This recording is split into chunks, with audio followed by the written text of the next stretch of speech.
This right here is the Oculus Quest Pro. I have been waiting for something like this for a really long time. I've been a VR developer since the first Oculus Rift developer kit came out. I think I even backed them on Kickstarter or something like that. I've been doing this for a long time. And this is supposedly the result of literally billions of dollars of research. So they set the bar pretty high. I mean, they should have set the bar pretty high. That's what we're going to talk about in this video. What I wanted to cover, though, was some stuff that I haven't seen really discussed in the right way, to me, that I think should be addressed. So I'm going to go over some of the good and the bad. We'll start with some of the bad.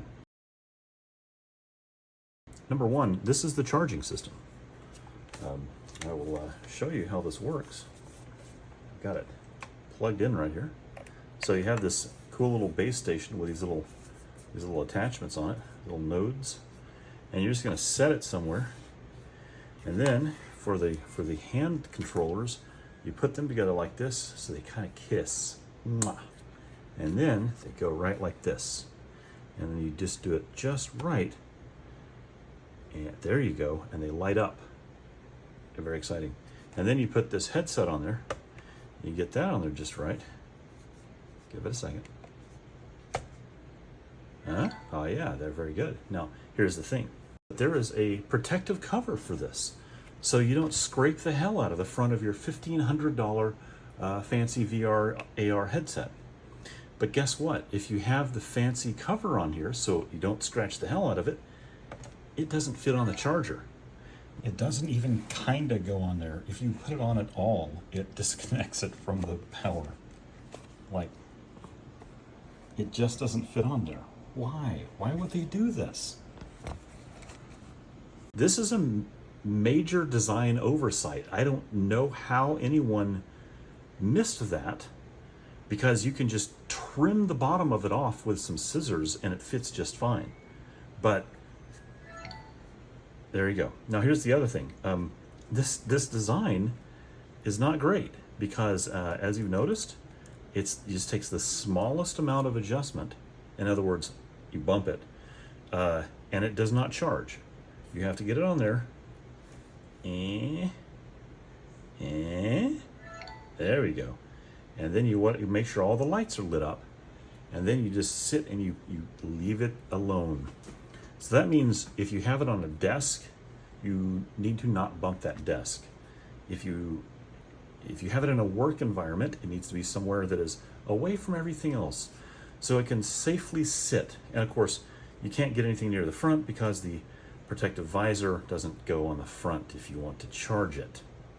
So this whole thing is a mess. Like, they could have come up with a million different ways to charge this. Something cool that, you know, like some kind of aesthetic thing where it's like hanging or something. Maybe you could hang it on the wall, or, you know, hang it on the side of a monitor or something like that. There are all kinds of cool things they could have done with it, but instead they've got this thing where you have to perfectly rest the controllers just so, and you have to perfectly rest the headset just so, and if you bump any of it, the whole damn thing is going to not charge. And I've done that a few times now. It's a little frustrating.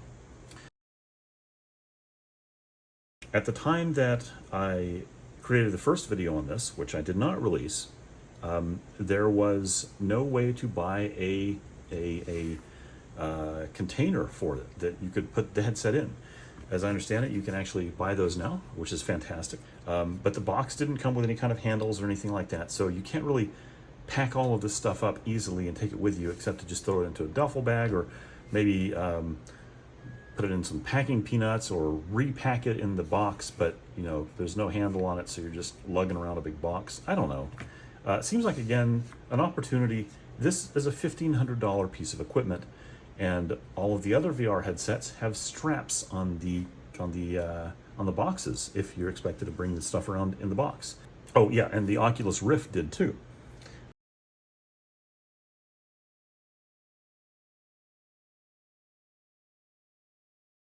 And then the other thing was, it doesn't block out all the light. And for whatever reason, they released this without So these are light blockers that pop in on the side, and they ship with these. It ships with these too. But it doesn't have one that goes all the way around. And here's the best part. There's one you can buy, but again, it was not available when they started shipping this. I don't know if it's available yet.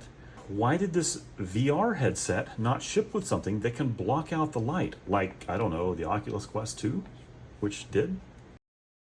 You can make it work for a very, very, very small head, which, by the way, Oculus has recently prohibited children from being able to use this. So we're talking about some small-headed people, which is fine. There are lots of people with small heads. I have no problem with that.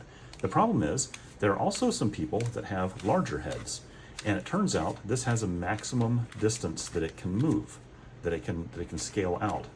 And I have a few friends who have already complained that this does not actually physically fit on their head. So if you have a largish head, you might want to try one out before you go dropping $1,500 on a sucker.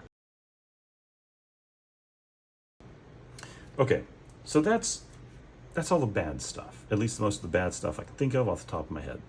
I want to talk about the good stuff. This has these new lenses called pancake lenses that are, they're amazing. I'm just gonna say this. This headset, this is the Oculus Quest Pro. When I use this, all of my shit is in focus. It's in focus, like everything's in focus. If there's something I need to read, guess what? I can read it because it's in focus. That's enough.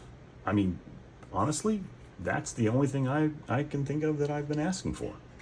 And the other headset developers have not delivered on that. Here's what I'm talking about. Now, this is the Oculus Quest 2. It has the frontal lenses. Okay, so I'm gonna hold this up here, and if you'll notice, there are these little lines. You can see these little lines, let's see, here on the lenses. And those lenses, it's basically the way these little grooves are cut into the transparent part there.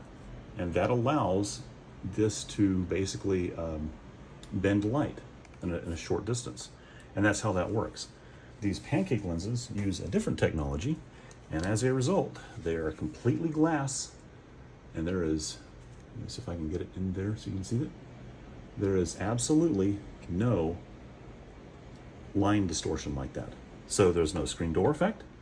There are no sharp points or parts where it is more in focus than other parts. Okay, take a look at this. This is a little test I made. I took the preface to Hitchhiker's Guide to the Galaxy and stuck it on a text object and then put that in VR.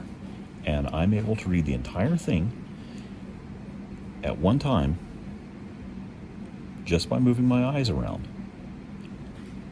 Everything is in focus. I've never been able to do this before in VR. This is a really big deal. So this has been my review of the hardware side of things. I'm going to do a more in-depth review of the software soon. But I just wanted to point this out. If you are buying this, if you're wondering about whether or not I think this is worth the money, even though you'll notice it's not charging right now because I didn't wiggle it just right. There we go. It has one feature that makes up for all of it. Everything's in focus. Good job, Meta.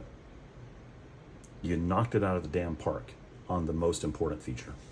This video is sponsored by Glycon because I do not have enough viewers to get a real sponsor. Glycon is a motion capture platform that allows you to create professional motion capture using nothing but your VR headset, including the Meta Quest Pro.